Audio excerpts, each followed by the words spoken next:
新闻一开始，咱先来关心台湾一只渔船啊，圣龙鱼61号，伫咧西太平洋的公海失踪。渔业署讲，这只船啊，7月份为盐埔渔港出海，9月初4回报渔船断讯了后，就失去联络。目前船顶有11个船员，已经有请外交部甲国家搜救中心赶紧找人。 渔船停伫东港盐埔渔港，这是台湾南部上规模的近海渔业渔港，也是远洋渔业重镇。不少渔船拢回家出海，不过7月初回家出海，圣龙鱼61号煞传出失联。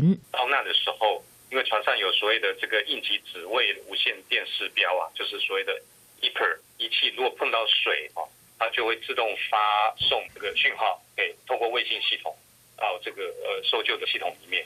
圣龙鱼61号是东港籍渔船，全长26公尺，116.07吨。今年7月12日为盐埔渔港出海去西太平洋公海作业。9月初3中昼，船只一个对外联络，隔日下晡1点发现船只，船回回报去断讯。渔业署联络船主确认状况了，证实失联，已经请求外交部甲国家搜救指挥中心，或者是附近的友船来找找。